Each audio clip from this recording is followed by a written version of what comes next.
Well, good afternoon, everybody. I forgot to print out my sheet, so I'm going to pass around the attendance sheet. Just put your name and your email address on it. And the reason for the email address is that way I can figure out what your name is, because some of your penmanship is as bad as mine. So I'll pass that around. And please make sure I get this back, too, at the end of the class as well. I also had a couple of questions from you about, is it okay to do one of your write-ups on the presentation from Kareem Lakhani that is up on our website, even though he could not be here in person? And the answer is absolutely. In fact, one of you, Nick, are you here? Has already done it. He didn't even ask for permission. He just went and did it. But you were all welcome to use that as one of them as well.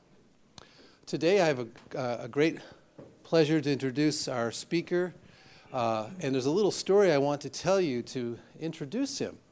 I wrote the book Open Innovation back in 2003, and it's fair to say that at the beginning, after this book came out, it was widely ignored when it first came out. We had just had the dot-com crash of the dot-com bubble.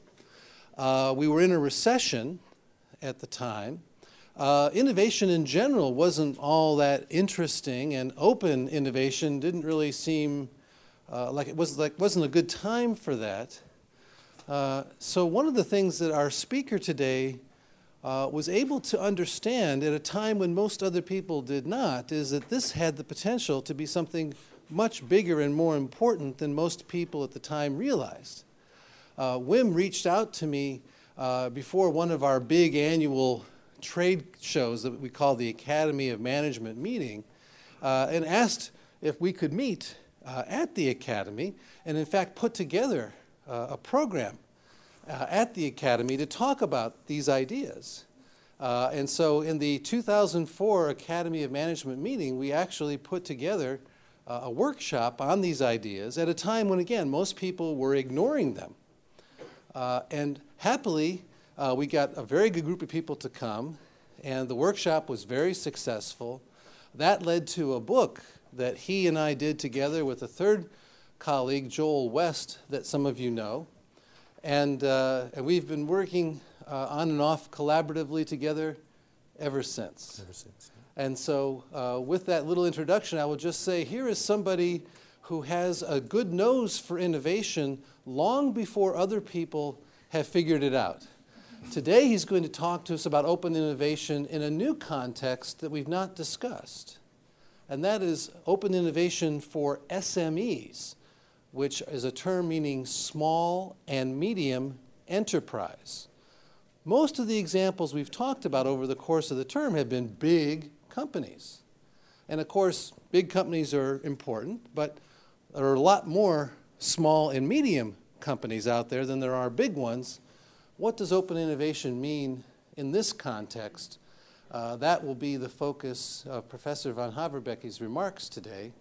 Please join me in welcoming Professor Wim Vanhaverbeke. Thank you, Henry. I get accredited for too many things. I think I'm not responsible for sure for the success of open innovation. That's still Henry's performance, right? If I have a good nose for open innovation before others have that, you can, you tell me within a few years if this topic, open innovation in SMEs, in small companies and startups, is indeed a topic that's going to be the next big thing to come. I'm not sure, but this is certainly a topic that has not been considered like it should have done before, right? So Henry has been working mainly on large companies. Other open innovation scholars have been working on open innovation in large companies, manufacturing companies, now in service companies. But what about the small companies? What about those companies that we know in my country, in Belgium, but also in your country? Probably you know all these kind of small startup companies that might benefit from open innovation. And that was basically this very simple question doing this kind of study, which I did in Vlerik together with two assistants in Vlerik Business School. So this is like a business school in Belgium. I'm also working together with Henry in a business school called ESADE Business School in Spain. and I still am attached for 50% in Hasselt University, so it's a distributed, call it open life, right? I will not talk about here about the advantages and disadvantages of doing that, but it makes life a little bit complicated, but also a lot of fun. That's probably something you know, right?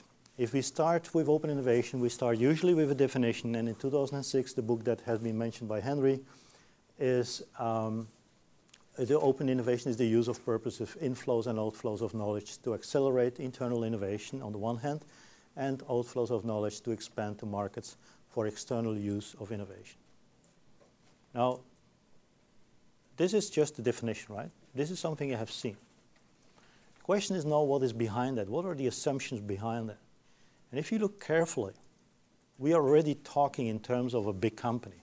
A big company that have inflows of knowledge to strengthen its own divisions, to strengthen its own products. And we also talk about outflows of knowledge in the large company to expand the markets of external use of innovation. So basically, in the definition itself of what we have given years ago is already the assumption that we are working for large companies. And it's correct, right? All this, the funnel, the idea, the innovation funnels, both if it's closed, and you know that, so I should not explain it, or when we open it up and we have the outside-in open innovation with all its variants going from the fuzzy front end till the very proven technology here, right, which is ready to go to the market, which you're going to pay quite a lot of money for.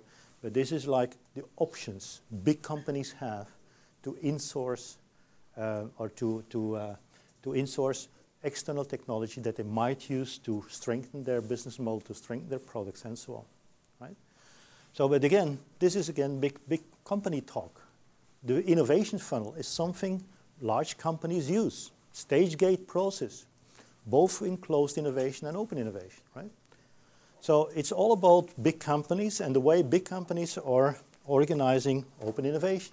Same happens for inside out. Assuming all these large companies, and they will not be happy to tell you that in public, but about 85% of all their patents are never used for the development of new products or to protect them in a technological area from competitors. So 80%, 85% of all their patents never is used in one particular, is never used for strategic reasons. So there's a lot of potential there to license out, to spin off, but again, this is big company talk. And so my question was, what can I use from this framework to work on open innovation in SMEs? And Henry and I and Oliver Gassman, we have been talking about that a few years ago, right? How we can really reframe the whole thing for open innovation in SMEs.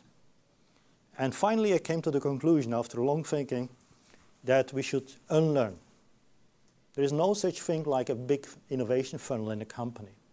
There is even, I have been talking to quite some managers, and they even were not aware that they were doing some open innovation. So it's not on their agenda. They are not working on open innovation. They're not like big companies that really purposely, that on purposes want to introduce open innovation strategies. There's no such thing in small companies.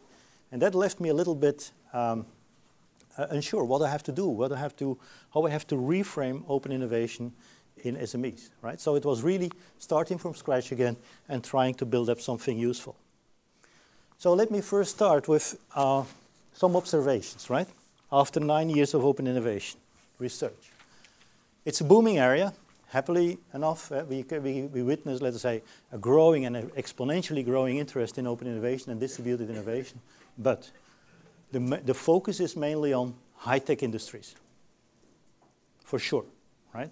And that's okay. I mean, there's a lot of open innovation in high-tech industries, so that's fine that we are analyzing that in high-tech industries. Large manufacturing, and Henry's last book helps us know in also service companies, so it has been analyzed in manufacturing companies and in service companies. But what do we know about open innovation? In Belgium, we have to pay €2 in an MBA class. Good. So what do we know about open innovation in SMEs? Well, there are only a few articles published, so like the one of Vareska van der Vrande and other co-authors. So that has been one of the most influential one on open innovation, but that's just like a summary, that's just like a survey that has been done among SMEs, where we have some first insights, but that's about it. Few case studies or some service-based evidence, but there's no systematic analysis of open innovation in high-tech or low-tech SMEs. And so the project I could do in Vlerik is studying in depth 10 companies that have been, 10 small companies that have been involved in open innovation. And then there is something else, before we move on with these 10 companies, there are a number of things I want to tell you. This comes from a PhD thesis from a Dutch guy, and this is based on Dutch CIS data. And if you look at open innovation for large companies and small companies, you see that large companies, on average, use much more open innovation than the small companies. So like 70–80% of them of the large companies are using open innovation, and only like 20–30% are using that in SMEs, in small companies. But if you, sorry, go ahead. Is that related to the fact that you said small companies don't consider themselves to be doing open innovation? Well, I'm not sure if it's that, but in any case, they only have like the option to work together with one or two in case they have something that, in case they want to innovate, right? But in some cases, they even don't innovate at all. I have met a lot of companies that just make commodities, whatever, and in this case, you never start working on an innovation. But this is about innovation companies, so companies that innovate already. And in case that they innovate already, they do not collaborate. Maybe because first, they don't know how to do it, and second, because they don't have the money to do it, right? But the interesting point is, if you look at the number of collaborations per employee or per unit sales, then the intensity, let's say the collaboration intensity of SMEs is 10 times higher than for the large companies. So it's basically because large companies, sooner or later, of course, work together with some other companies because they have like 100 projects, right? And finally, there are 10 of these projects where they work together, or 5 of these projects where they work together. In case that the small company is doing 1 or 2 projects, the chance that they collaborate is much smaller, of course, right? But if you look at, and that's according to me the correct way of measuring the things. So if you do it as a kind of intensity, measure of intensity divided by the number of employees or divided by sales, you see that open innovation is much more important for small companies than for large companies. So you said the collaborations with the outside companies? Yeah. So the collaboration with outside companies, can also be universities. It's about outside partners, right? So the number is much smaller. So the number of companies that are doing it is much smaller. But if you look at the intensity, it's many times higher, and it's about 10 times higher, right? So it's at least for this data. So, sorry, go ahead. Well, this is really about the CIS data, and CIS data asking the companies in a survey, do you collaborate with universities? Do you collaborate for innovation purposes? Do you collaborate with research institutes? Do you collaborate with partners, with suppliers, with customers to develop a new product, right? So these are the questions, but we aggregate them, right? And so as soon as you have one of them, right, so you're then categorized as being a company who is cooperating, right? Good. So how to manage open innovation between the large, and before I start with my 10 companies, I want to focus first on the collaboration between large companies and small companies. So how you have to do that? You have the big company and you have a small company. And we have always been focusing on the big companies, although that a lot of open innovation has been mentioning that a lot of new technology comes from startup companies, high-tech startup companies, venture capital-backed startup companies. And so this has nothing to do yet with the presentation or with the study I have been doing at Vlerik for the moment. But I just want to introduce you because that's highly related to SME, to collaboration of SMEs. And the problem is that we see a lot of problems with, for instance, external venturing in large companies. Still in large companies, we see a lot of problems there. What is the problem is that there's a large company who invests in a startup company. For instance, takes a minority participation of 10–15% as part of its corporate venturing program, right? And what it does is usually companies take that financial participation as a power tool to enforce the cooperation between the two companies on terms of the large company. And that's what you still see day after day. And I say, if this is the future of open innovation, we better close the books and go home, right? But so let me just let me put it into a framework. If you have a startup company with a new technology, which is patented, what you usually see is that a company, and I call it for good reasons, XYZ, has a venturing department. That venturing department is asking the question, if it's an interesting investment, then let's take a minority participation of 10, 15%. And then because there is no ex-ante deal between the business unit in that company that might commercialize the technology, and there is no deal between the two, that's why I have this dotted line here, then you will see that this business unit will use the technology of that small company on terms of the large investment company. So they misuse or they abuse this financial investment here to take away the technology, to steal away the technology, deliberately or not, right? So, and that's something that has to be changed. And happily enough, we see that the number of companies have changing the rules of the game quite significantly to make sure that open innovation is a sustainable strategy. So I started with a company called DSM. How many people know DSM? Well, you see a European giant or a European open innovation champion is not necessarily known in America, right? It's a chemical company in the Netherlands. It has about 20,000 people, so it's not as big as DuPont. DuPont is just a giant, right? And this is a small competitor of DuPont. It's more focused, by the way. It's more focused on life science and more focused on performance materials. But they also have this kind of venturing department, small venturing department, and they try to tap into external technologies, so in startup companies which have promising technologies for DSM, right? So they have the startup company again, very classical thinking again. So you have the venturing department of DSM. The question is there, is it an interesting investment to invest 15% of the capital in that small company? And then if so, if this is true, if this is the case, by the way, you get the slides, right? So I see people writing, but that's fine, but you get the slides. And then in case that this seems to be a very interesting technology, a very interesting investment, then they don't invest yet.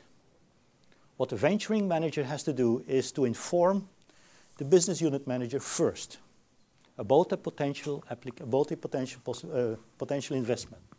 And then the business unit, before they have the deal, before they invest financially, have to talk about an MOU or a letter of intent, whatever, how they're going to jointly commercialize the product, right?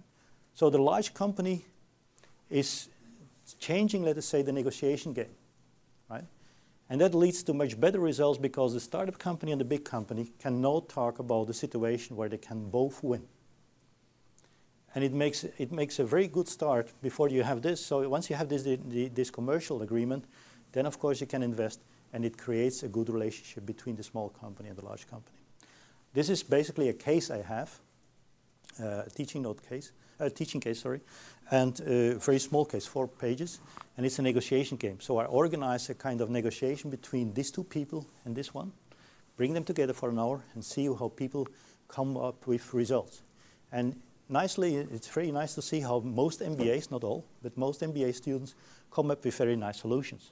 People see that it's not that difficult to have a win-win situation where both companies really can benefit from the situation. And why is that? Well, because this is not a zero-sum game, right? Like in price negotiation, you lose, I win. You have your rebate, I lose, right? So here it's different. Here it's really a win-win situation. The small company can give the large company a lot, but the large company can give the small company a lot. And the first thing you have to do in this kind of negotiations is not to negotiate directly about the hard stuff, about the difficult things. No, first have a look what we can do together, right? How big the pie is that we can bake together, right? That's a very important thing. And so what can a large company do here? And here we are in chemicals, so that's maybe a specific situation, but you will see business and market intelligence, application technology, marketing know-how, large-scale manufacturing, patent writing skills is all there in the big company, and it's very difficult for a startup company to have that, and it's almost for free. It's almost for free for the startup company. Startup company has the new technology, it has a new business model, or has a new business model. This is very important for the large company to win time. Of course, here you can win 3 years, and in this business here we are talking about food specialties. Food specialties, 3 years, it can make the difference between early entrance or being too late, right? But also, small companies can take much more risk than these big guys. So what you see, if they move together, if they work together, the small company can do some risky stuff, which the large company will never be able to do, right? So sharing risk, the risk pattern is a very interesting thing too. Finally, you have also here the credibility among large potential clients. Think about Nestle. Nestle is a client of DSM, right? Because in food specialties, Nestle is a food company, so it buys these specialties from DSM. You can imagine if the small company, such a small company, goes to Nestle and tries to sell this product, how big is the chance, how big is the probability that Nestle will open its doors? Almost zero. Why is that? Well, even in food specialties, you might have this kind of liabilities, right? If the food might have some side effects. It's very unlikely, but if it's there, you're going to be like billions of euros or millions of euros that you have to spend on the liabilities. So the small company going to be bankrupt. Nestle has to pay everything. So that's why a company like Nestle will prefer to work together with a company like DSM, because then they have a shared liability, right? So this is like the win-win situation. And if you make this clear, what you can do together is a multiple of what you can do on your own. For both companies, right? Not only for the small one, but also for the big one. And then you see, once you know that, once you see the win-win situation, it's not that difficult to share the pie. And you're going to have tough conflicting interests, right? That's typical for negotiations, also here. What are, for instance, the areas of negotiation? Well, the big company, so on the left side, does not want upfront investments, of course. The small company, of course, want to experiment more and more with this new technology. Exclusivity, of course, the other one wants to work with other companies as much as possible.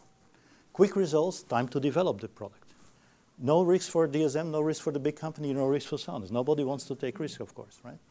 Technology to be used in strategic areas of DSM. The other one wants, of course, to explore also other applications, because this is early on technology, right? And so full access to IP of Sanus, because you cannot collaborate if you don't have full access to this IP.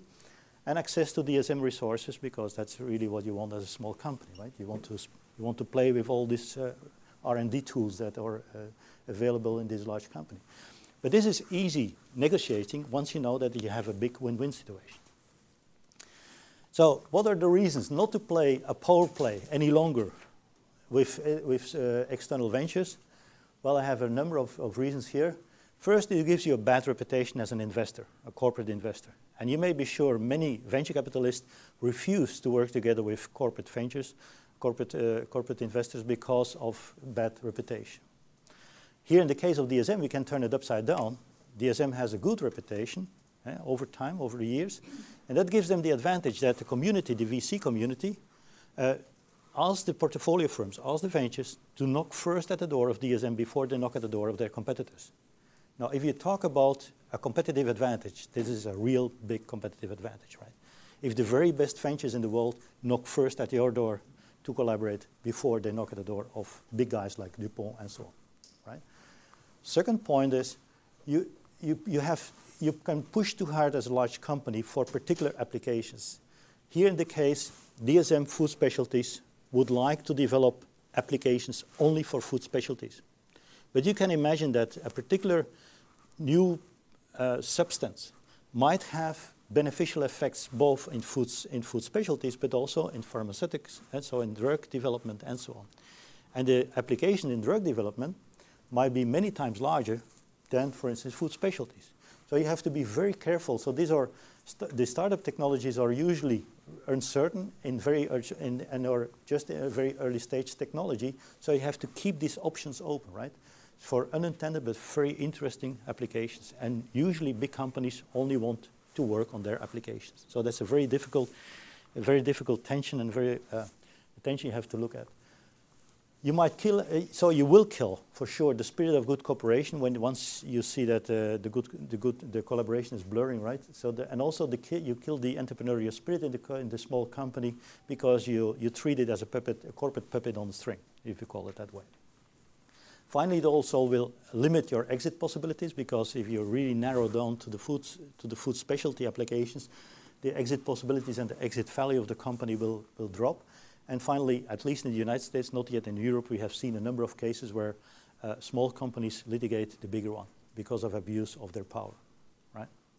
So I think if we look at large companies, small companies, the collaboration between the two in a high-tech setting, this is something we have to learn, right? That the way we shape the collaboration is really important in the results we're going to get. And there's still a number of companies, quite a big number of companies that have to change the setting. The best examples, the benchmark is there, but I think still a lot of companies have to change. Good. That was high-tech.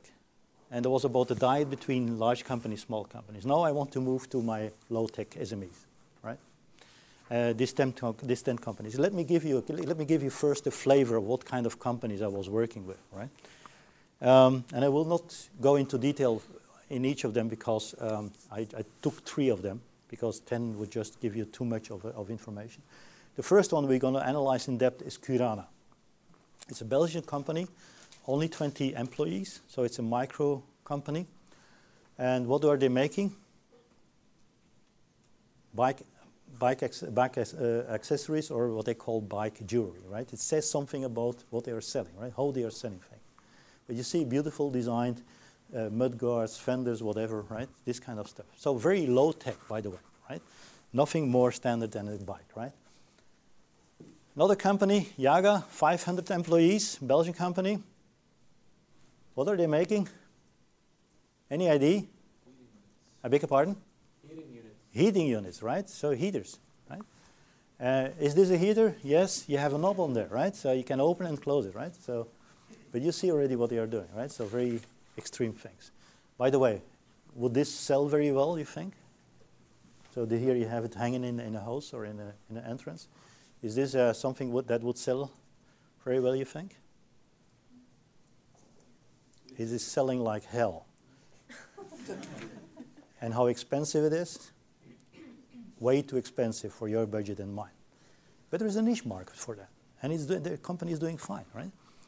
So then we have some more special types of companies, like, if you have the time, please go and have a look at the internet, especially for the ladies, DNA Interactive Fashion. It's not finished yet, so the entrepreneurs are still busy working on their business model, but it's fascinating. They just want to change the business model of buying, of purchasing fashion goods by taking, I call that the 3D scan of your body, right? And then they, just to give you a flavor of how it works, so once you have the 3D scan, then they put on, let's say, then you see yourself walking, so they also make a scan of your face, and then you see, it's very natural, right? It looks like real life. You see yourself walking on the catwalk. And it's very strange how they do it. You see even your way of moving your legs is determined, and that's something I didn't know. So the way you move your legs is determined by your body construction. So once they know your 3D scan, then they know how you walk. It's very strange. So, but once you are walking on the catwalk, then you can, within a half an hour, you can change 300 times, different clothes, different shirts, whatever, right? So it goes much more faster than trying in the shop, right? In real time, all this kind of stuff, right? So it goes much faster. But then also you can see the advantage. When you see like 2 or 3 clothes you really like and it really fits you, you can really take this clothes and then see if it really fits you right afterwards. But then also later on, you can have your digital closet, right? So with all the robes there, right? With all the shirts you have. And then if you buy something new, you can already see on the screen if that new robe from that label is already fitting nicely with the clothes you have, right? So you really can do these kind of things, and it's a nice way to change the business model of purchasing fashion goods. You also see this is a very complicated thing, because you have to have the 3D scan, you have to have all this technology, so it's a very long way to get there. So what they do now, right now, is selling the 3D scan. as a service. And then they move on the next step. Devon Chemicals is much more easy, but also big fun. This is about textile chemicals. Maybe you don't know it, but in much of the textiles you wear or we wear, we have chemicals on it, right? And so the question is how we can advance technology in there. And this company is doing a very nice job on that. That's another company I'm going to talk a little bit more. It's Quilts of Denmark. Looks like your quilt you have at home, right? It's also, by the way, a problem that it looks so much as your quilt at home. But this is a functional quilt. This is a quilt that helps you to have a better sleep. And I will tell you later on why this is the case, right? It's a small company, a Danish company, who invented it and who moves away, who is now selling that worldwide. Another company, but maybe that's the worst case I have, or let's say the case which is disappointed most, is a enhanced packaging solution. This is a simple case. Well, they are very innovative, but it's basically just an interaction with the customers, right? So they see needs on the customer side. They innovate, but there is not that much in open innovation. So that was, at that point, from an open innovation perspective, this was not the most inspiring case. But much more interesting is the patient room of the future. I will not tell more about that consortium. Here we are talking about, and you see it, about at least 25 companies and organizations. So this is big, right? This is like how to organize a whole consortium, not 2 or 3, but a whole consortium of partners in what they call patient room of the future. So what they do is over 1 year, they make a project. First project was the patient room of the future. So they wanted to invent how a patient room in a hospital should look like to make it more beneficial, to make it more interesting for the patient, but also for the nurses and everything else, right? Also for the family and so on. And so these are a few pictures how it looks like and how they shaped it the first year. But every year they do something else. The first project was the patient room. The second was the personalized residence of the future. And now they are working on a kind of healthcare, so more service-oriented thing, right? So it's a very interesting. This is really interesting to see how a few companies can organize a concerted action among 25, 30 companies. This is huge, and it works perfect, right? Another one, another low-tech, if I could call it that way, a low-tech industry is the barometers, right? That's technology, 400 years old, nothing changed, right? Since we have the mercury barometer, you all know it. But you also know that mercury is a bad thing. And in Europe, the European Commission banned the mercury use in commercial uses of barometers within a month. You can imagine if 80%, and Dingens is a small Belgian company, if 80% of your sales depend on premium priced, high-end, let's say, barometers based on mercury use. So it's like 80% of your sales just goes away in 1 month or 2 months, right? So this is killing a whole industry. Most people just left the business. He stayed with a new technology based on, and I will not come back on that, but it's very nice to see. This is existing technology. Where did they use this kind of vacuum bulbs, let us say, in airplanes? Because in airplanes you have to measure the pressure of the air, and you cannot measure it by mercury because the mercury would spill over, right? So you have to have this kind of let's say, bulbs, they measure the air pressure. You need 8 of them to have a precise measure.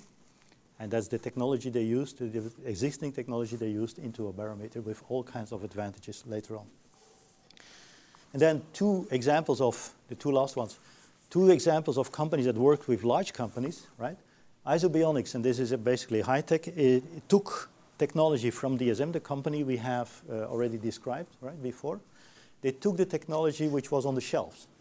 This is about fragrances and flavors. So the first product they made was Valencine. Anybody knows what is Valencine?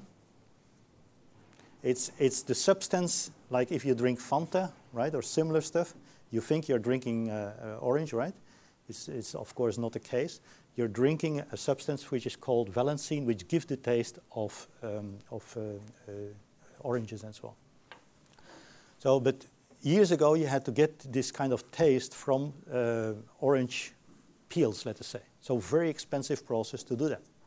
And nowadays, they do that based on biotech, right? So it's a biotech way of re-engineering these kind of things. It's much cheaper, so it's about 50% cheaper than the original way of doing things. And it's a very nice way to see how a small company, a very small startup company, can generate this kind of huge, booming, exploding business, which was left on the shelves by a large company, right? Large company did not want to commercialize it. The last example is this one. Somebody has it already at home. Let me show you the other one. That's why. So you use it for French fries and all kinds of fried food, right? Nobody has ever seen it. It's for it's the air fryer from Philips, and I think pretty soon it should be here in the United States. I'm not sure if it's already here, but pretty soon it should be here. And what is the advantage here? It's not just like a usual way of frying French fries. It's with air, and the advantage is you use 80% less fat than what you use when you normally fry French fries. So for a lot of Europeans and a lot of Americans, that would be really welcome to eat more French fries at lower fat levels, right? So, this is just the opposite. So that's an example where a small company commercializes a product based on technology of a large company. This is where a large company have a new B2C product based on the technology of a small firm. So far, all the examples. Let's move on. This is Kirana. Again, remember, 20 people, very small company. And they make beautiful things nowadays, but in '99, that company was almost bankrupt because they made commodity-like things. So they made steel. They made this kind of mudguards in steel, right?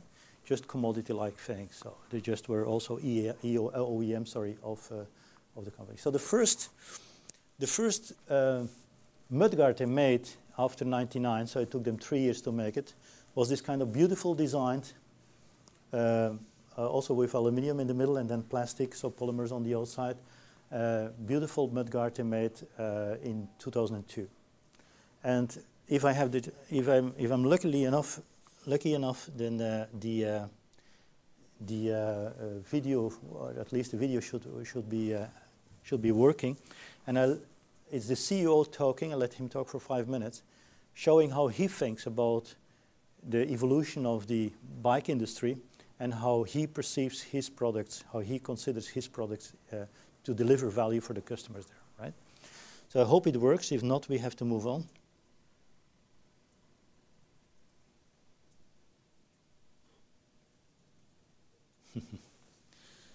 We reached Google already. There it goes.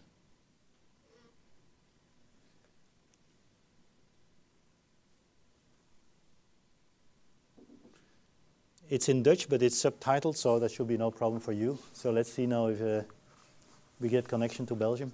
We have no sound.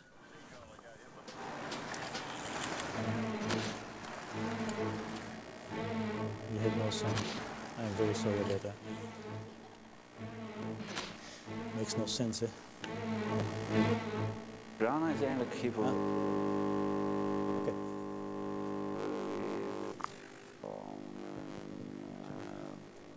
I don't know exactly how. Let me see why I don't get.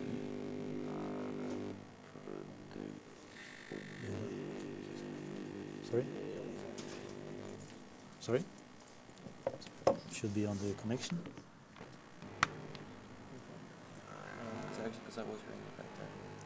Yeah, we got all of a sudden some. You hear We it. zijn ook verder gaan denken dan weer een nieuw onderdeel voor een fiets. Proberen verder te gaan door totaal nieuwe concepten te gaan aanbieden. If not, we have to.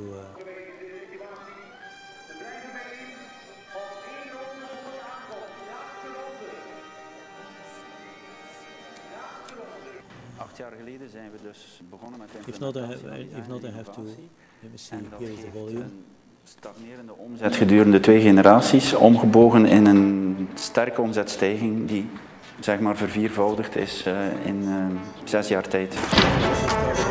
Gezien wij eigenlijk heel veel geld investeren in nieuwe ontwikkelingen, nieuwe innovaties, en als klein bedrijf in de markt constant nieuwe ideeën gaan lanceren, is het gevaar groot dat ook dingen snel gekopieerd of nagevolgd worden. En daarom dat we heel veel belang hechten en ook heel veel geld investeren in intellectuele eigendom. Oh, I'm sorry. Wat wij doen is proactief gaan wij ideeën gaan ontwikkelen. Die ideeën werken wij uit tot op een bepaald niveau en gaan die dan gaan aanbieden aan de markt. Op het moment dat de markt inpikt op onze ideeën, dan ben je enige aanbieder. En we zitten niet echt in een prijsconcurrentie te werken. En dat onderscheidt ons heel erg van de rest van de markt. Oh, you have to bring that back. Let me see. Onderscheidt ons heel erg van de rest van de markt.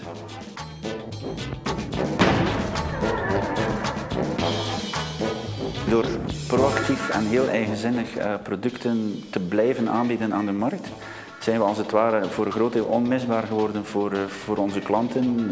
Die zijn de Europese fietsfabrikanten zoals Batavus en Sparta, Cannondale, Kogamiata.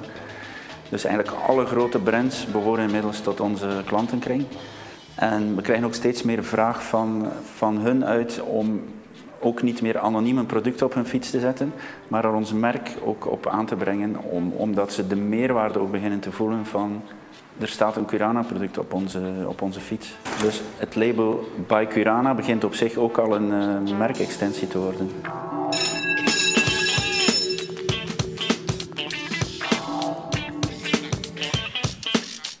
Waar wij naar streven is dat de merken ook een eigen identiteit kunnen krijgen, door ook totaal andere concepten aan te bieden.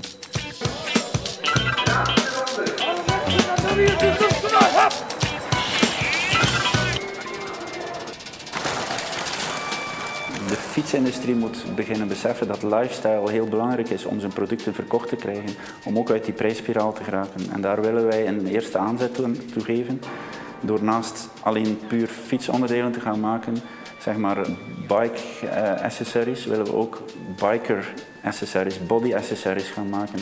We zijn nu bezig met crossovers om ook via de fashion bepaalde dingen te gaan doen en aan co-branding te gaan doen.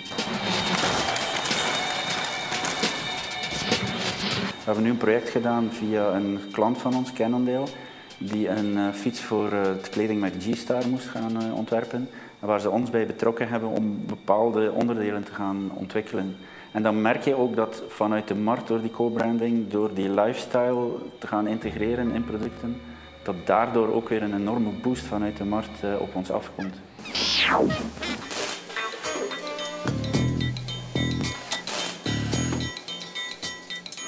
De sterkte van de ontwikkelingen die we de laatste jaren meegemaakt hebben, zit hem eigenlijk in het intensief samenwerken met externe partners. En dat gaat zowel op vlak van productieniveau als op het vlak van ontwerp, extern kenniscentra en zo meer.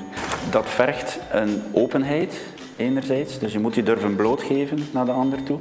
En dat vergt ook een hechte partnership met die mensen.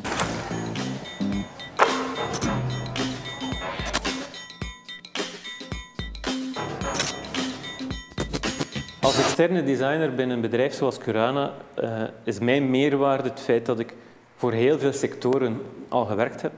Dus eigenlijk een kruisbestuiving krijg van technologieën, methodes van werken, materiaalkennis, consumentenkennis, trendgevoeligheid.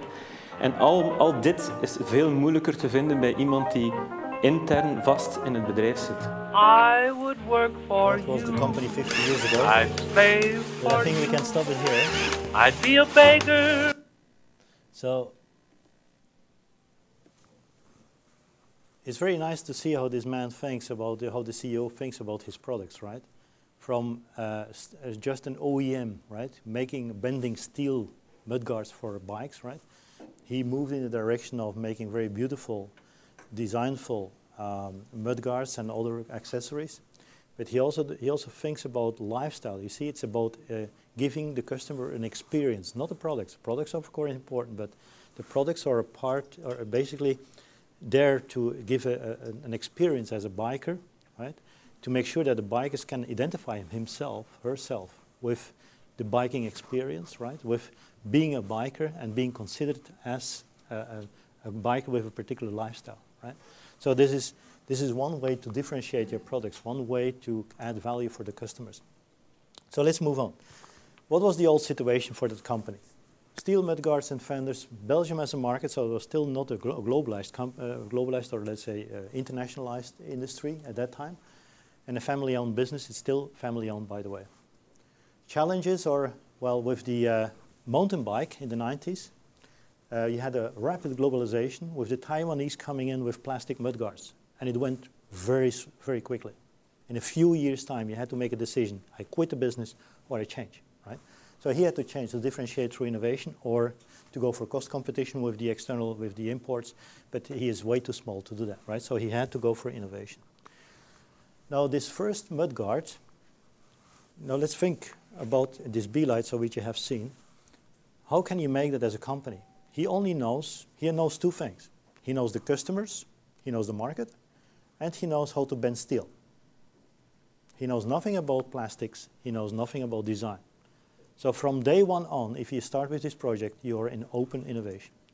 And this is not about transactions. There's money involved, of course, but this is not a simple transaction between a design house and the manufacturer. This is about a strategic partnership. This is about jointly taking risks, right? You really have to take risk because you have to go on for 2 years, 3 years. You don't know, it's an open-ended contract. You don't know where you arrive. Both parties take risk. It's not just a kind of outsourcing, right, of the design. So be careful with that. There are a number of advantages on the B-light, but I don't want to move in that point. I want to show you the other things. First thing is the company, even though it's low tech, it went for IP very early on. Also in this industry, if you don't patent after 6 months, competitors can easily copy your innovation. But they also applied for some patents in the production process because it's really the production process that gives you the competitive advantage. The interesting point here for open innovation is that you have from day one a collaboration between a number of core partners. So you have something to bring to the table. If you don't bring anything to the table, you're not in the game. So knowledge of the customers, knowledge of steel, combined with an extruder, polymer extruder, which brings in the polymer extrusion technology, and the design company who is bringing in, let's say, the design issue. But we forget about a last party. The last party is the lead users. Lead users here are the bicycle manufacturers, right? In this case, we have Batavus and Sparta, which belong to one big group. And they wanted to buy this B-light when they got an exclusive deal for a few years. But it was a huge amount that they promised to buy, huge amount they promised to purchase exclusively, right? If they were in time with the production. So the interesting point here is that large companies take the commercial risk away from the small companies. If not, the small companies would never start this kind of major investment, right? So the commercial risk is taken by the clients here. And together, these 4 types of partners were the first network which collaborated together and which made this breakthrough technology. And compared to large companies, it really makes a difference for a company. See, here was the profits of the company. This is a privately owned company. I'm sorry, so I cannot put any figures here, but I'm not cheating on you. So this is real figures, and you see it really skyrocketed the sales and the profits of the company, right? Now, this could be a nice example of open innovation in an SME, right? So, and most SMEs would probably be very happy with this kind of jump, right? But this company didn't stop there. The interesting parts only starts. And let me forget about this slide and move to this one here. In the long run, you see that this company has been moving several times. The shift I have been showing you so far is the shift from original equipment manufacturer to an ODM, right? So here you have the price pressure. So you have to take the price from the customer. You have to take the specs. You have to execute the specs, technical specs of the customer, and you basically have no added value for your customer because you're replaceable by other. You can be replaced by other OEMs. If you're already an original design manufacturer, you can set your price somewhere, right? You add some value because you have a design, a beautiful design, which nobody else has, right? So that's already a big advantage, and most SMEs would stop there. But you can be sure by 2012, if you did nothing else, by 2012, you would have some other competitors in that area. So what that company did is using this step, this strategic step, as a stepping stone for the next development. They didn't want to wait any longer for customers to move on. So they decided to have a proactive design solution. What does this mean? Here in this case, you still have to wait for a customer until a customer say, okay, we want to move ahead now, right? We take away that risk. And here, they don't listen to customers anymore. I think in marketing terms, in marketing, you probably have to, one of the first lessons is listen to your customers, take lessons from the customers, right? Listen carefully and you will know what kind of product you have to design. Well, here they did just the opposite. They moved away from the market to become more radical in their innovation power, right? How do they do that? Well, just in a very short, because I don't want to lose too much time on that, they have a cycle where only, they start here at the exploration, only in the promotion phase they have a contact with customers. Let's have a look at the exploration. First thing they do is scouting. And scouting is not with customers. Scouting is with fashion, the interior architecture, all people that are moving in, sort of like people that are specialists in design, right? So architects, fashion people in fashion and so on. They also look at new technical materials because new technical materials gives you also other options in shaping this kind of things. Then the next thing is they do a kind of analysis of the value chain, right? They go for the DNA of the clients. They have some, and they make some user profiling of users. They have value chain analysis. And they always learn in networks with their peers. So not only the company, but with all the companies involved, they learn about the exploration with the new trends, let us say, in this area, right? Independent of customers, right? They look at customers, but they do it independent of customers. Second point is you make a design. So you have creative sessions to generate new ideas. You have a feasibility study, and finally you have a workout, a conceptual workout, the styling and system design. So this is really about shaping a new prototype, right? So first you start with trends, then you make a prototype, and then in the next stage only, you go for proactive development. So the customers have to be convinced here. So you give presentation to the clients, you show the economic benefits of your new product, you present solutions that solve their problems, you capture important feedback. So feedback is here, but only in the third stage. And then once you have the feedback and you corrected your product, then you also have to make sure you have a strong image, and you have to try to get awards, lectures, and so on. So you have to show your reputation to the outer world. And finally, in the last phase, you realize the product. So the interesting point here is that Kirana is not a design house. It makes its own products. You have seen it. It's a factory, but it's no longer a manufacturer. It makes products, but basically what you're making is design, right? The essence of, let's say, the core value is this design. And it's a design shaped or materialized, let us say, in products. But you're also not a design house, because a design house is only offering a design, not a product. So strategically, it's very interesting because you have a unique position. You are no longer manufacturing as such, no longer an OEM. You're not a design house, but you're a unique combination of designing products, and you deliver unique products to your customer. And that's part of a basic lesson we know in strategy. Try to strategically position yourself in a unique way, right? And this is a nice lesson of that. So coming back,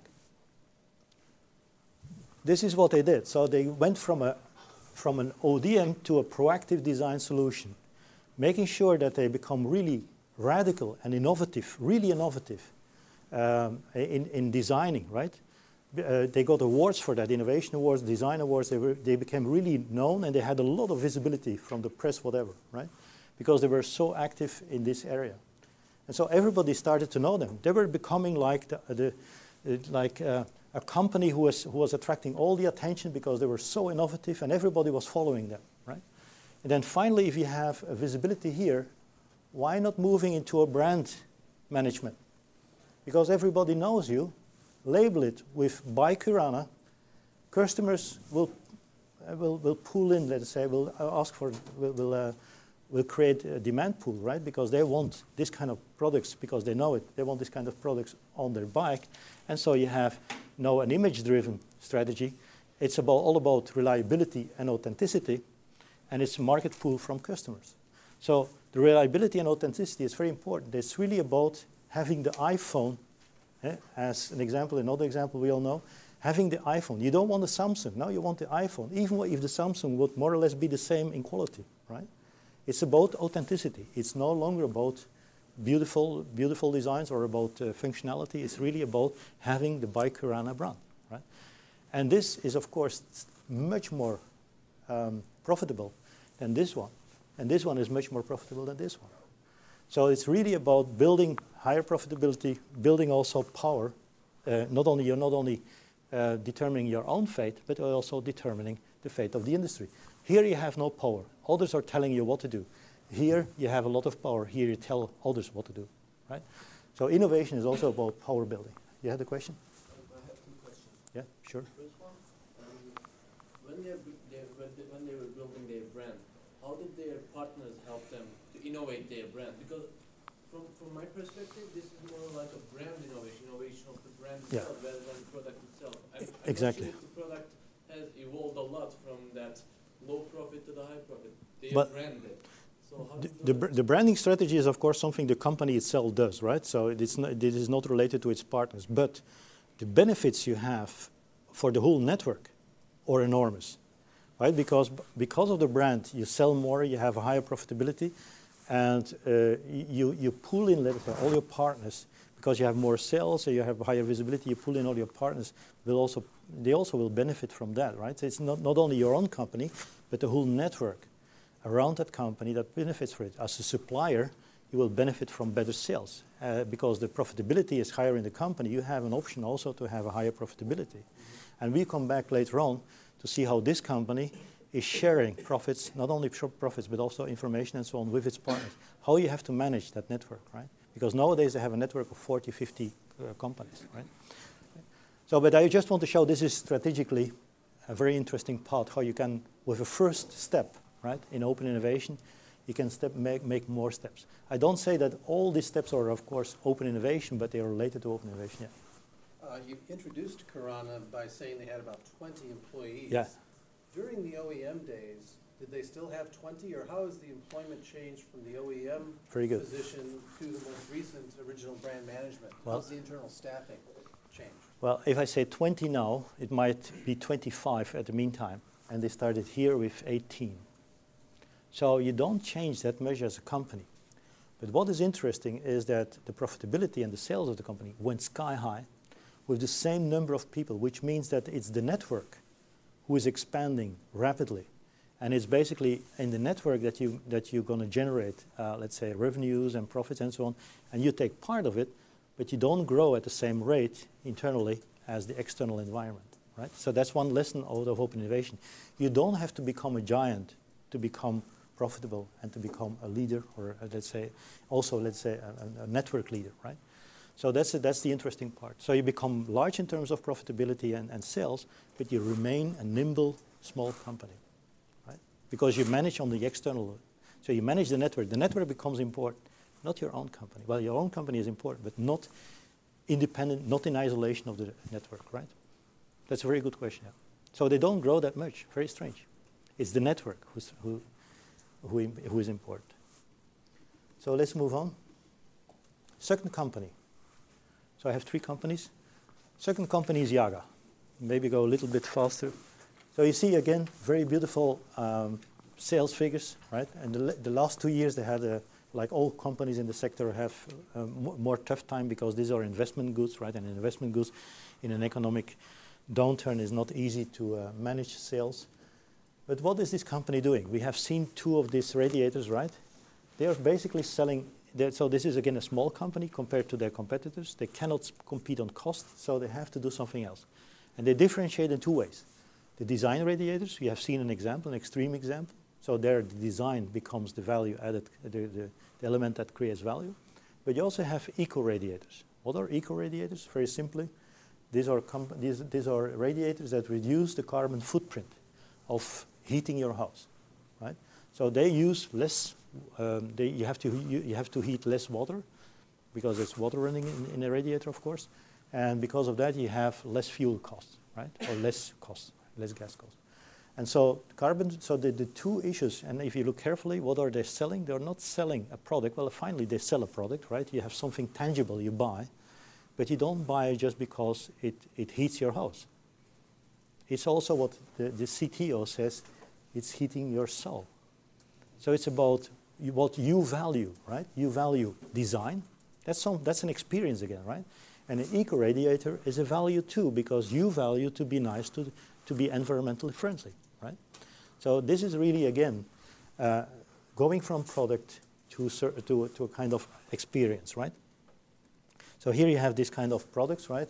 We have seen them before, so I don't want to repeat that. But this is a strange company. This company is crazy about innovation. What they made last years is Yaga Oxygen. So this is a kind of heater, but which at the same time is controlling moisture and controlling oxygen. Because here we have air conditioning in this room, but assume we are with 40 people in a closed room like that. After 1 hour, you may be sure that the oxygen level is dropping dramatically, which is pretty bad for the functioning of our brains. So if you are in a school or in a hospital, you better have these kind of things where you have this oxygen, where you have oxygen control and where you see that over time oxygen is staying at the same level. And they even go that far, but they didn't make it, of course, but even go that far that you have nowadays wearable heating. Like the jacket of the lady has PCMs, so phase changing materials. If she is running and she feels, so she is warming up, the jacket will take away heat. If she feels cold, jacket will release heat, right? So if you are in very large warehouses, why would you heat up your warehouse, which is way too big to do so economically, but still having these jackets, right, which helps you in feeling comfortable in cold environments. So this is just to show that this company is crazy about everything that has to do with heat, right, or with temperature. Now, what has this to do with open innovation? This company has been wonderful in terms of open innovation, but also had some destructive experiences. So not everything goes, right? So I have good examples and I have bad examples. And sometimes the two go together. You have to learn from your bad examples too. A very nice example, very simple. And then you see that open innovation in small firms is quite different from large firms, is the Yaga Experience Lab. What is the Experience Lab? Well, two very simple, they build it in the factory, two simple, identical houses, rooms, right? You see them, one here, one there, right? And then they ask, they have a lot, of course, a lot of contacts with research labs, with professors and so on. And they invite these people for free for testing their new experimental heaters. They ask them to test them free in these rooms and to compare them with Yaga, top-level Yaga products, right? And if the technology of the professor is very promising, they take a license, right? And the advantage is that they have know-how about all this technology years before competitors ever heard about it. So that's the way how they, because of the context and because of this free testing, which is for this company not that expensive because they have all these test facilities already there, right? And for a university, it's very nice to have all this kind of test material. Then you see that years before other companies have knowledge about this technology, they're already using it. So this gives you a technological lead if you want to be leader, let's say, in eco-radiators. But also, it works also the other way around. If some clients, some potential clients, big clients who make, for instance, the Federation Tower in Moscow, right? That's one of their examples. If they want to compare your materials compared to potential competitors, then they have the test facilities here too. And since Yaga has been working for years on eco-radiators, usually they have, for 90% of the cases, they are winning this kind of tests. So how much do they spend on marketing, you think?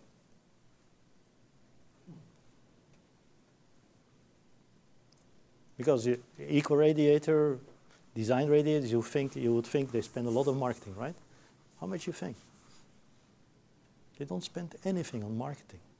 What they do is, if these people come in here, these professors and these potential clients, they tell them, look, here you have all the results. there's no limitations on spreading it around. If you want to go to the newspapers, you go, and they spread the news, how good, how performant the technology is. And what is more reliable than, or more trustable than clients telling other people how good your products are instead of you telling how good your products are, right? So this is a very nice example how this company works. But they go even further than that. They had something like 2007, they had product days. Product days is very simple. It's about a few days that you invite all your clients, you invite all the important people from your company, but weeks in advance or months in advance, you ask your employees and your suppliers and everything that's related to your company to bring in new ideas for radiators, right? Bring in new ideas. We're going to have a tournament, right? And this company has 500 employees, so they got 119 projects. They got, of which 49 comes from non-professionals, so from people from working on the factory floor. And this is what it is, right? So you have some wooden panels. You have all these ideas here in A2 format.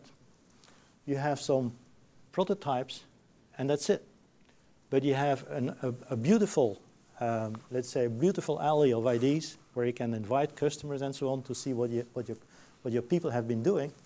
And you select, together with an international jury, together with management, you select 6 projects, winning projects, which you bring into production.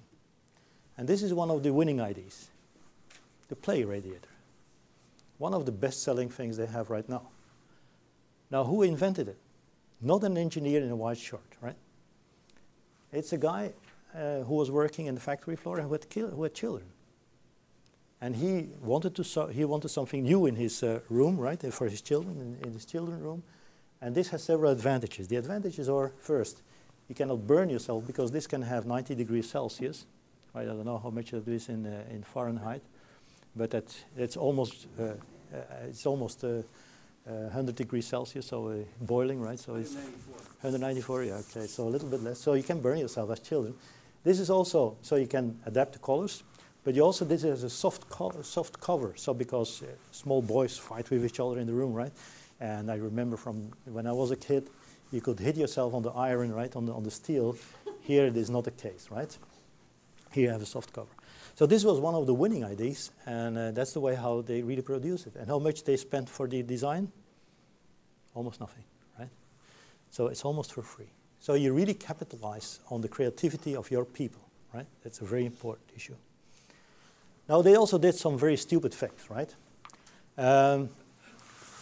This guy, Jan Kriekels, the CTO, is a really crazy guy. One day he invited him to be guest speaker, and the next session I asked my students, how many of you think that he is really on the edge, right? And half of the students really thought he was crazy, so that is that bad, right? But it's a nice guy to work with. And so one thing he does is to stimulate the creativity of his people in the company and to work together with artists. He invited a number of artists, he invited his people. He bought a whole pile of wooden sticks from Canada, and he went to Black Rock Desert in the Nevada. How many people know the Burning Man festival? Good for you, good for you. So that's more than in Belgium, right? So that's good. So, but if you know what is the Burning Man, so you know it's 3 weeks that people are there in a kind of flower power style, right? Very open, very creative.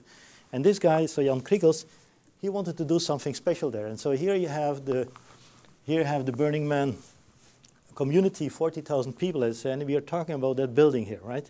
And that building is what he is constructing there, right? You see? This is how it works. It's 11 meters high, right? With all wooden sticks from Canada. They just built it with wooden sticks, right? And then the last evening or the last evenings, they had a beautiful dancing party, right? Probably the most exotic dancing party you can have. And you have to burn it after 3 weeks because everything has to be burned at the Burning Man. This is our Jan Kriekels, you see. This is a CTO, you can imagine, with wings like that. So he never comes in tie. He always has like a flower dresses and so on. So strange guy. So this was a very nice way. So why he did all this? First, to stimulate creativity among his employees, but he also wanted to get the attention of the world to stimulate or to create a virtual community of creative people. Because he really wanted to bring creative people. And that was basically what he wanted. He wanted an online Ukrainian, right? You still can find it online. but they never had a big success. And that was because he never has been consulting people that are building online communities. And one of the reasons is, and it's only one of the reasons, but one of the reasons is people get crazy about things they can be passionate about. But you cannot be passionate about abstract thinking. Creativity is an abstract concept, and nobody gets excited about creativity, right? Not you, not me. But somebody can become crazy about a particular type of bikes, particular type of dogs, right? Even special types of whiskey, right? You name it, and people get crazy about it. And you can build a community around that, but not about an abstract concept, right? So he did something very interesting there. He wanted to generate a whole community of creative people, but he did it completely the wrong way, right?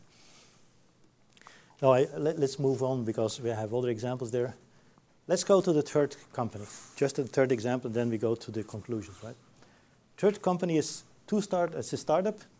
It's a Danish company. You have two founders here, and you have to have a look why. So they are in the quilts business, and you should have first an idea what is the quilt. So this is the final result. The Tempracon is the branded quilt they have developed. But you have first to have an overview of what was happening in the quilt business in the 80s. It's a very traditional product, right? It's two pieces of textile with all kinds of feathers in there, right? So, and it's as simple as this. And through the 90s, there was a trend towards falling prices, so quality was also dropping, and price was the only dominating factor in competition. So Quilts wanted to change that, so Quilts of Denmark wanted to change that. And how did they want to change the industry? Well, basically on a vision. They had a vision, right? They wanted to offer a healthy sleep or a better sleep for people. Now that's very interesting. These people have been 20 years in business, are used to make quilts, and they are not defining their business as quilt making, quilt producing. They are defining it as much broader. We want to have a healthy sleep. We want to provide a healthy sleep to customers, right?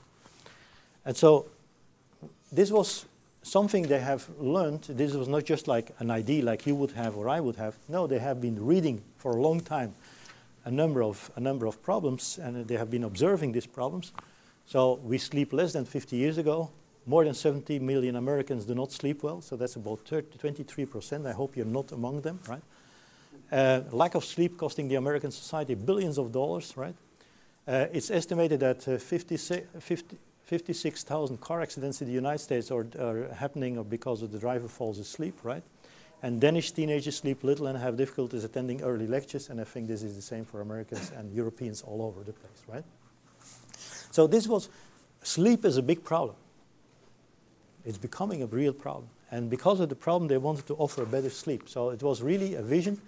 They wanted to focus on a trend, right? They wanted to focus on a major societal trend. And so they wanted to provide the healthy sleep. Ola, what's going on? Sorry about that. So then the next question is, if you focus on a healthy sleep, who can give you information about healthy sleep? Not the industry itself. All the manufacturers of quilts have no idea what is a good sleep or a bad sleep, right? Although they make quilts already for years. So you have to go to people who know everything about it. Sleep scientists, right? And then in the Glostrup Hospital, physiotherapists, and so on. So those people can inform you about what is a good sleep and what is not. And so they had like 6 months in a row contacts with these people to learn what is a good sleep. How much did they pay for that? Any idea? No. Nothing. Why? Exactly. So these are people that they are very proud people. They are very knowledgeable people. So they are sleep scientists. They work in a hospital. They're scientists, and they like to spread their knowledge, right? On top of that, if some industry people come to you, and they want to make some products based on your knowledge, you will feel very proud, right? So they were really happy to do so. Some good dinners, that's it, and that's the way how it worked. And soon they came to to focus on temperature, that this REM temperature was rapidly emerging as one of the major determinants of a good and a bad sleep. So the variation of the temperature overnight is a very important factor. And you can already imagine why it's so important. You can imagine when you're sleeping, you feel, even though that you're sleeping, right? You don't know it exactly. You feel too hot. You open up your quilt. You feel too cold. You cover up again, and that is disturbing for sure your early sleep, right? So that's what I wanted to avoid. And then this is a bad case in terms of looking for the right technology, because now we have a technical problem, right? Variation in temperature. This is a bad case because they have been using too long trials and errors, working too long on their own knowledge. They should have been contacting people very, very early on, and they didn't do that. But okay, finally, by accident, they found technology because he was reading, so one of the founders was reading something about NASA, and NASA was already developing the PCMs. PCMs is the phase-changing materials, and you use that for astronauts when they are walking in space.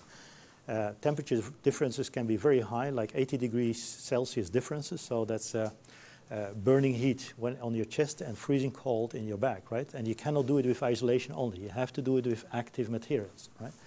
And so they got this technology, but this technology was licensed out for commercial use to Outlast, an American company.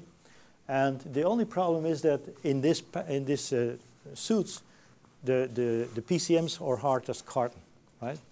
So and that's very tough to use in your quilt, of course. So they had to invent how to make it flexible, and it took Outlast some time to come up with these microcapsules where you have the PCMs inside, and which gives you great flexibility, right?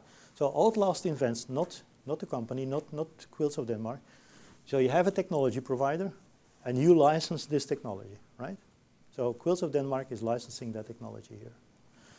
And then, to make a long story short, let's skip this one because this is about the story.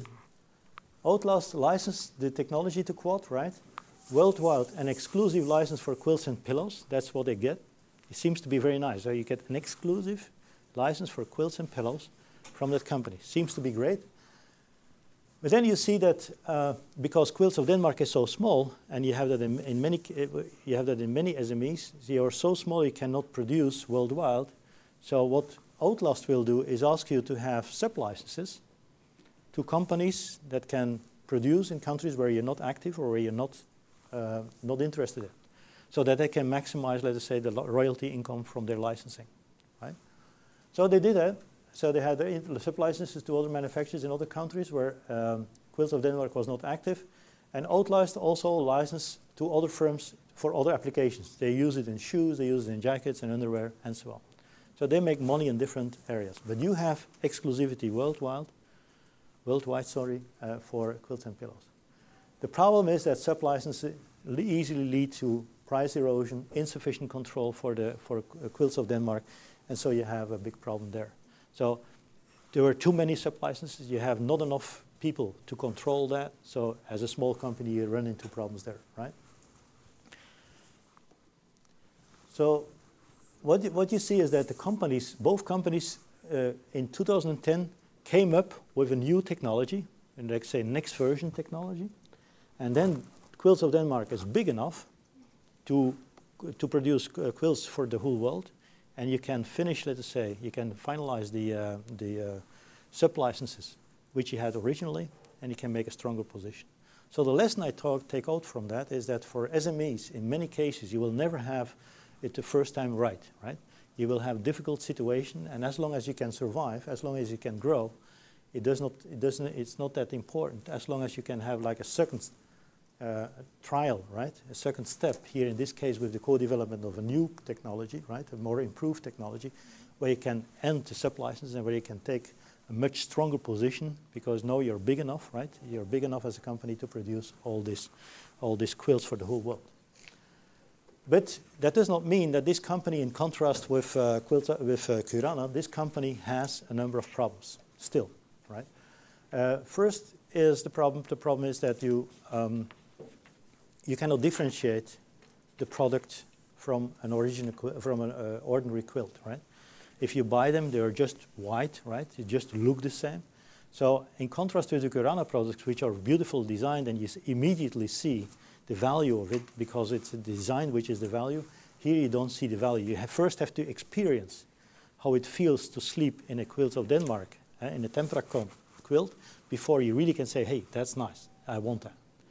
But you can, of course, not experience the effect of a quilt in the shop, right? So that's pretty difficult. So what they did is they tried a number of things, like training salespeople in the retailing shops in return for a marketing budget, right? That's one of the things they tried. But still, it's very, very difficult for a sales lady to explain what a quilt is doing, right? What the PCMs are doing. It takes you probably 15 minutes, 20 minutes to explain that to a client. And if you're not skilled enough, you probably don't do a good job. So you're probably still going to sell another quilt, an ordinary quilt, in 5 minutes instead of talking for 20 minutes selling this kind of difficult quilt, right? And then they went for another concept. They went for an airborne, and airborne is nothing else than a whole complete bed concept, right? Like that. So, and you can see it in Singapore, you can see it in Hong Kong, I think you can see it in New York and a few other places, where they bring together top technology for mattresses, so not their technology, a new bed concept, and their quilts and pillows, right?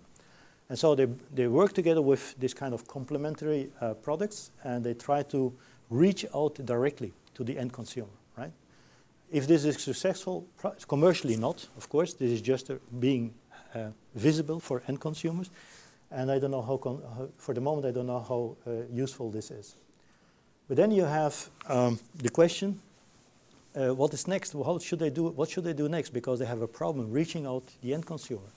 And then I have like one suggestion: make sure that people can experience the benefits of this quilt before they buy it. And how can you do that? Well, you don't have to be a genius to think about possibilities like all these hotel chains, right? Why not offering them for free these quilts? Making sure that you have, of course, a little, how you call it, a little ad, right? That you can add on top of the bed and say, look, you're sleeping now in the Quilts of Denmark tempera quilt, right? Which had the beneficial effect of giving you a healthy sleep, right? And you explain a little bit with, of course, the internet connection, and there you can buy it, right? They're not selling on internet yet, right? But this would be like one way people can experience what it is. And then once you experience it, then you're going to buy it, right? So you have to look for outlets to make this experience real tangible for people, right? So, by the way, Quilts of Denmark is, according to me, not necessarily the best example in open innovation management. They went a long way, but still they didn't fight all the problems yet, right? So they still have to go some way. So for the last 15, 20 minutes, let's focus on what we have learned so far, because I have been giving examples, and I think the examples are very important here to feel, to get a real grasp on what open innovation means for SMEs, because it's completely different, according to me, than what we usually know about open innovation in high-tech sectors or in high-tech large companies, right? So the broader framework. First thing is that we have a strategic dimension. You have to start, so the first dimension is the strategic dimension. You have to start with the business model. Never start with open innovation as such, because these people don't talk innovation language. It does not interest them. The first thing and the only thing that interests them is to make new profits, to make new to deliver new sales, and this is basically it. So they think in terms of strategy, they think in terms of business models. So studying open innovation in SMEs only makes sense if you start within the broader framework of business models or business model innovation. And you can only understand why SMEs start with open innovation activities as an integral part of how they can create value for the customers and how they can appropriate part of that value they create through the company, for the company, right? So, and I think this is very important. If you detach, let us say, open innovation from strategy, we are doing the wrong thing. So how you have to analyze then the business models, that's then the next point. Well, I will not enter this issue here because there's a lot of literature there, also very recent literature, which I think is very useful to shape this framework, to frame, let's say, this thinking about business model. One of them is Johnson, which has a book in 2008, what are the building blocks of a business model. It's about customer value proposition, of course, so we have to deliver customer value.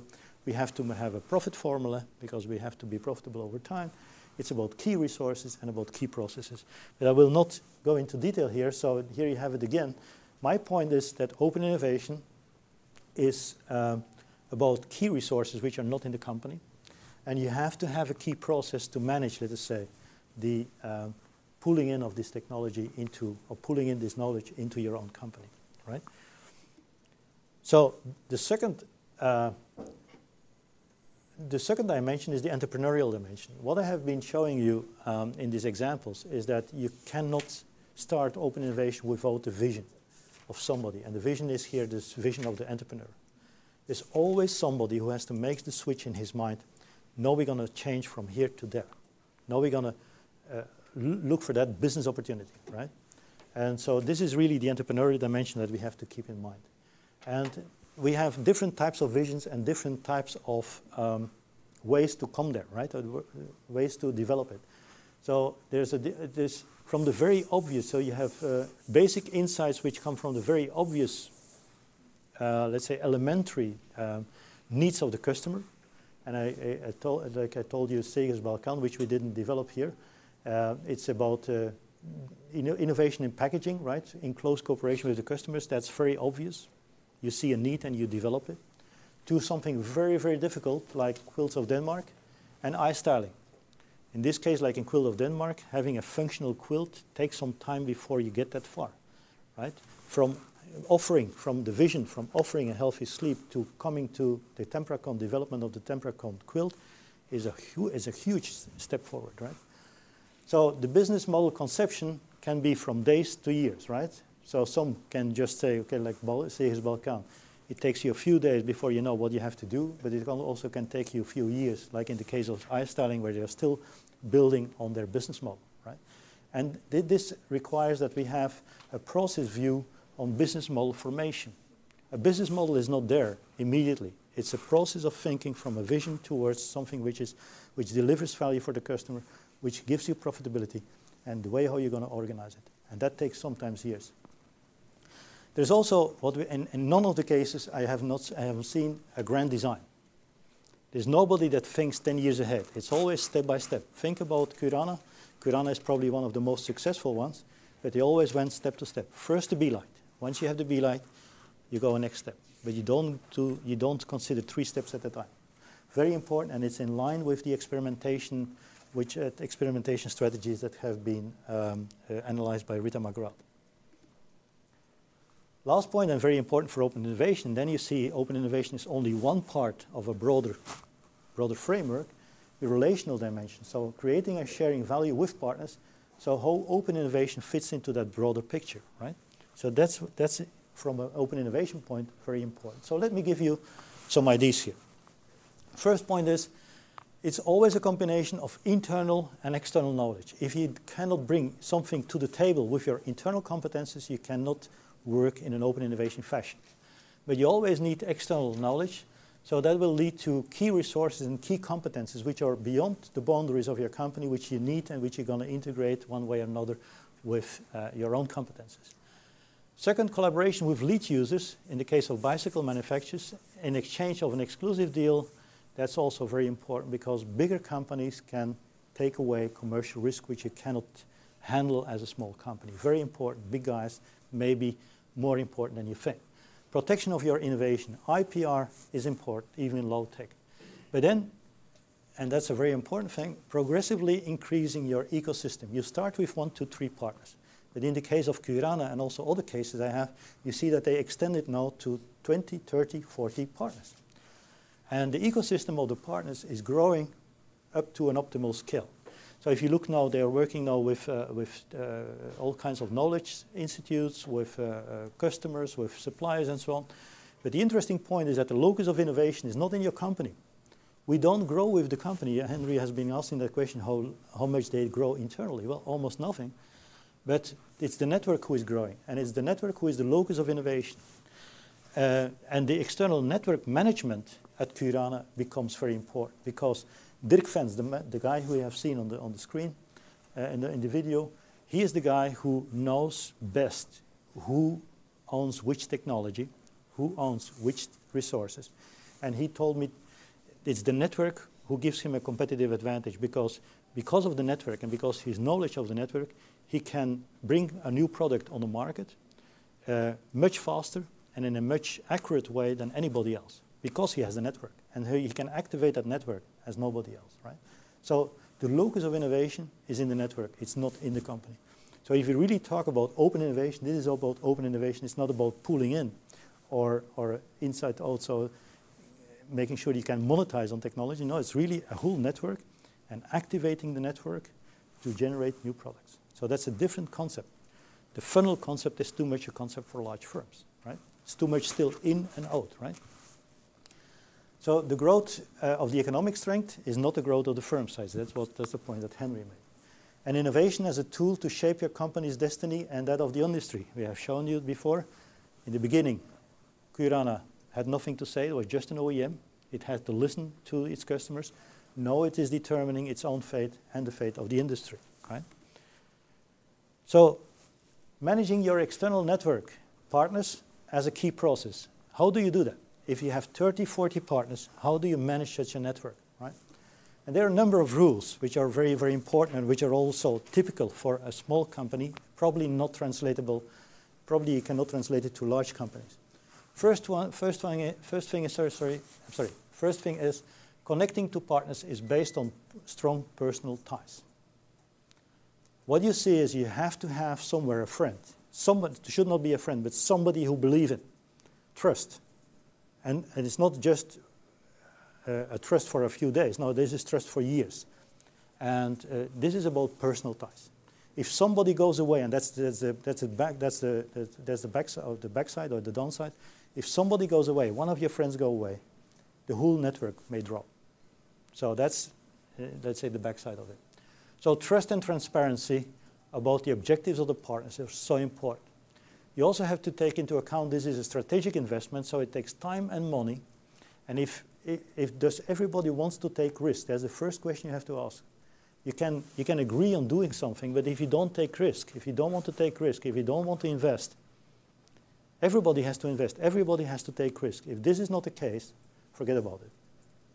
You have to be on the same line concerning investment and risk-taking, right? There's not a free lunch for anybody.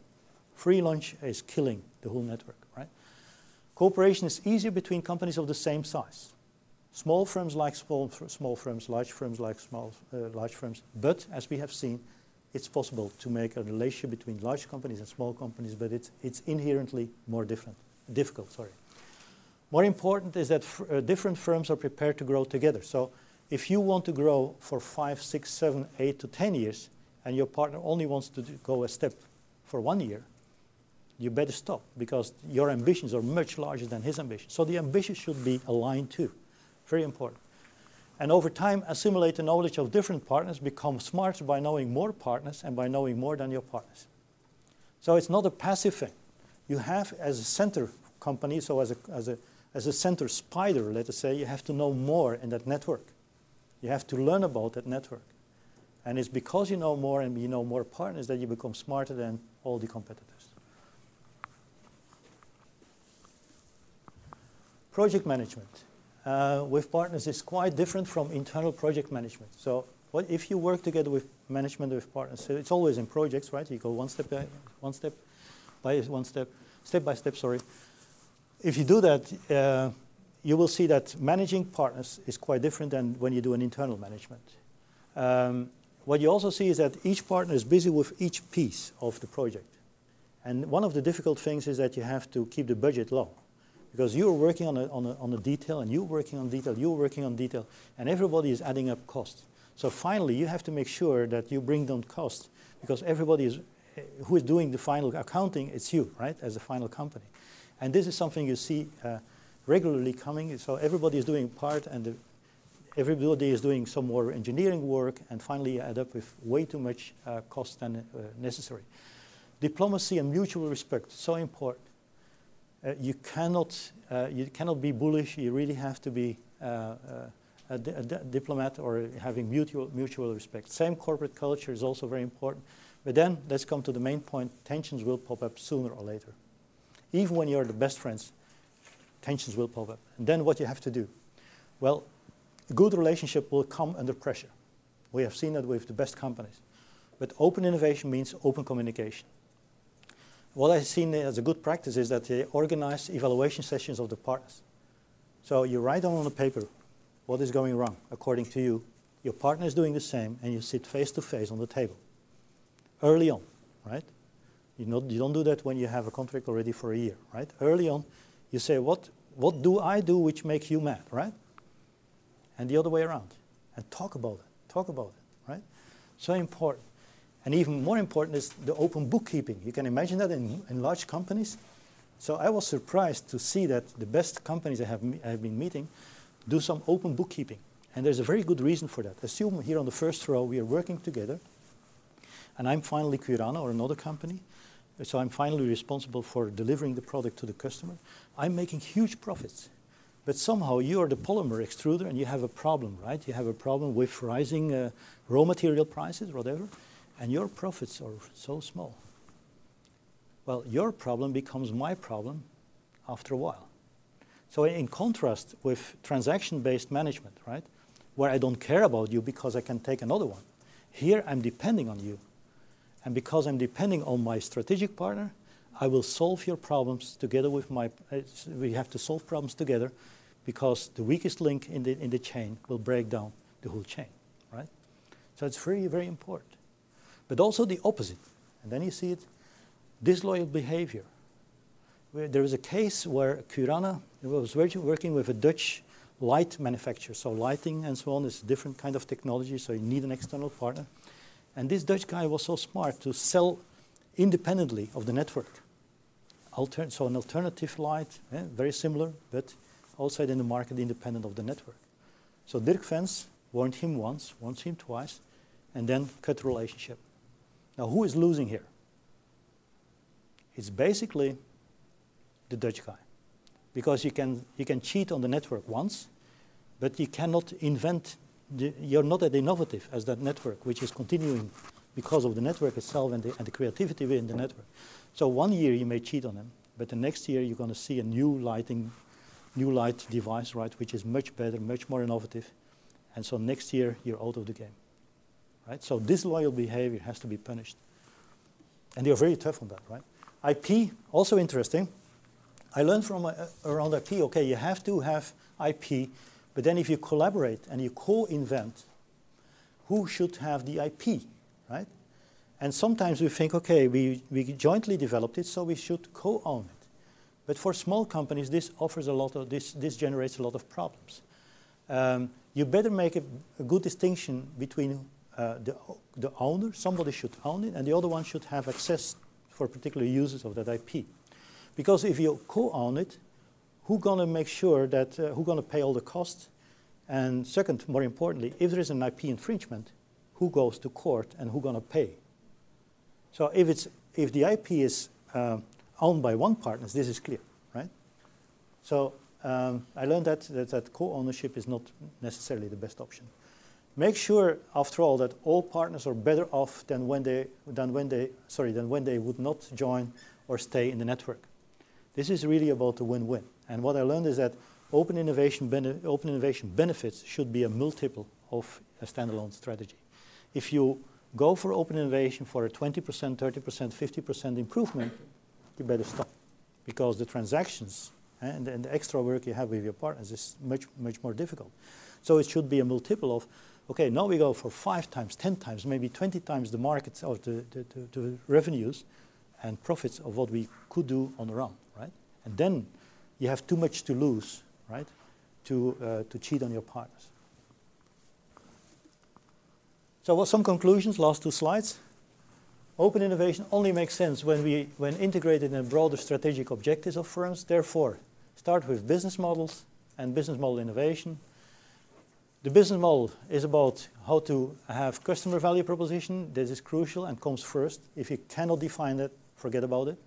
It's always about how we're going to deliver value for a customer. Value is created in different ways. Can be about better experiences, can be about cost cutting, can be about different things. I have seen many possibilities there. So that's from situation to situation very different. But value capturing by creating a unique strategic position is very important. So you have to have a unique differentiation, can be called blue ocean strategy, can be called a valuable offering, can be called an authentic experience, you name it, right? But we have a lot of connections here with the strategic literature, right? And you see that these small companies on their small niche market do this kind of things on their way, right? So you really can apply this kind of theories. Open innovation can be valuable, can be a valuable strategy for many SMEs. It is not the result of a long-term strategy, grand vision. It's a discovery-driven strategy where you go step by step. So you should not be an ingenious. You should not have a crystal ball to see what you're going to do in the next 10 years. It's just working one project by one project and moving on and never stop. Open innovation enters the picture through key resources, right, which are not owned by the company, but you need it to create value. Open innovation requires network management by a central firm. This is crucial. The network itself is a source of the competitive advantage, and that's completely in line with the relational view, right, for those that are acquainted with this literature. Network management in SMEs is, of course, still embryonic. You see that most SMEs fail in managing their partners, and that's a required skill, which is quite different from internal management. So if there is something we should learn to SME managers, that is how they can create value, through a network management. So open innovation is, according to me, about increasing value creation through cooperation, capturing part of that value, managing partners. A fair share of the pie for each partner is very important, because his problem becomes your problem, so you have to go for a fair share of the pie. Network management as a critical process to create sustainable competitive advantage. And then finally, open innovation management is different for low-tech SMEs, so don't copy the solutions we have from the large firms, so we have to unlearn there and need to integrate, so that's pure for theory then, we have to integrate SME strategy, entrepreneurship literature, and open innovation to understand what open innovation can be for SMEs. I will stop here because I want to give you the time for some questions.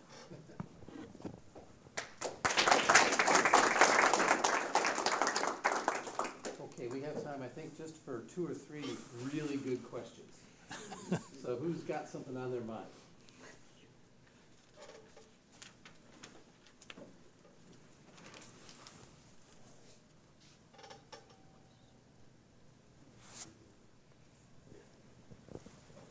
Is this working? Yeah. Okay, thank you. I know that it's probably a case-by-case basis, but I'm wondering if you could talk a little bit more about the fair share of the pie concept, just because it's unclear to me how partners that are bringing such different aspects to the table are able to think about divvying up the pie in a way that makes sense.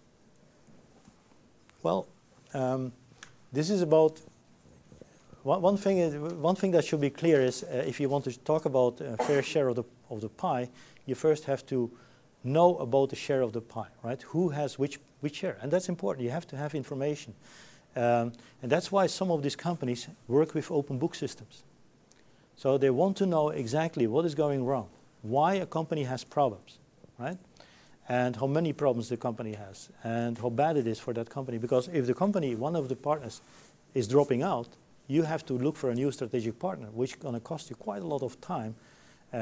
Maybe production, you're going to have quite delays in production time and so on. So changing a strategic partner is something which is quite difficult. Plus also, if really you have to leave a partner, that also breaks trust among the other partners. So you have to watch out with that.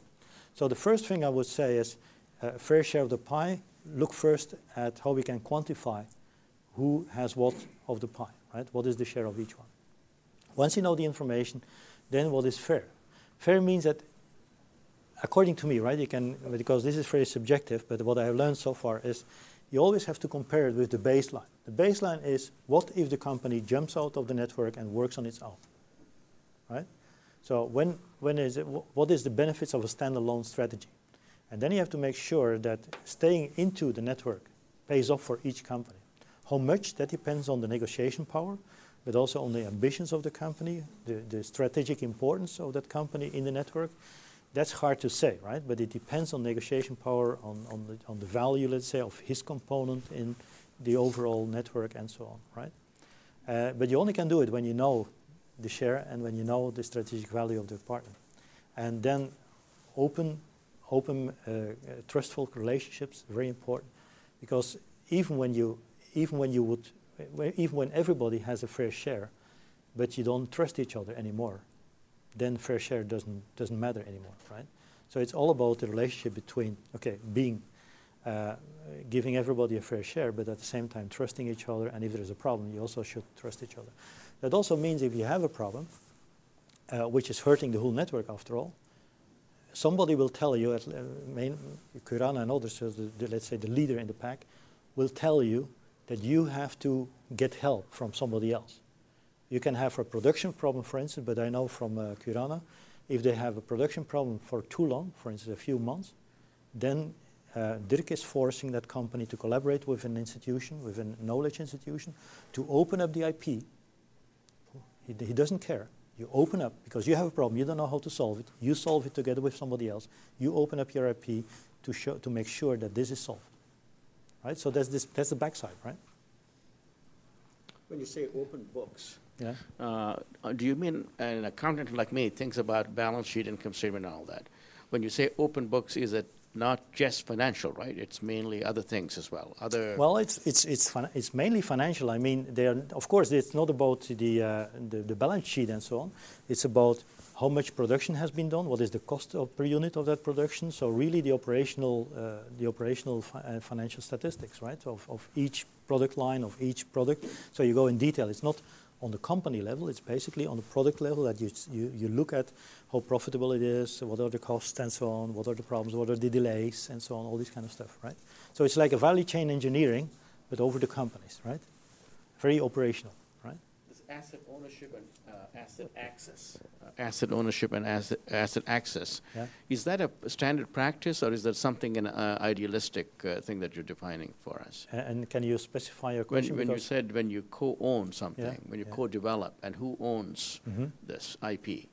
And you said let's That's split what it it means. between access Yeah. and ownership, which works better. Yeah, okay, Is that happening, or is that something that an idealistic? No. This is really happening, and it is for sure in high-tech settings happening quite a lot. And that's part of the open innovation, and Henry has been illustrating that already many times in his books. But this is in high-tech settings. In low-tech settings, you see that companies don't have the habit yet of collaboration is one thing, but then co-owning, or let's say sharing, let's say asset ownership and access to assets is something that they don't have in the fingers yet, right? So they have to still to learn that. But in high-tech settings, we know that already. Yeah? So this is happening quite a lot. So it's not something from another world. This is real thing. So one point of context for what Wim is sharing here, we've already heard earlier in the term from Alf Bingham, from Karim Lakhani, people who are organizing innovation communities to search out solutions. But the person who supplies that solution is essentially supplying it on a one-time, one-shot basis. It's what Wim would call a transactionally organized activity. He's talking here about ongoing relationships in a network of firms that have to innovate continually over time. So it's not a one-shot transaction. It's an ongoing relationship. So that's an important distinction to keep in mind when you're trying to compare what we're hearing today versus some of the things we've heard from earlier speakers who've talked about competitions, contests, et cetera, but they really are, that one time versus these ongoing discussions and sharing your financials with other people. I promise you that Innocentive and the others are not sharing their financials with the people solving their problems in their community. And because of the transactional approach, they don't need to. So it's a different context here. Please join me in thanking our speaker. Are we going to have class next week? We are not. We're all going to be on break. Have a wonderful spring break, and we'll see you in 2 weeks.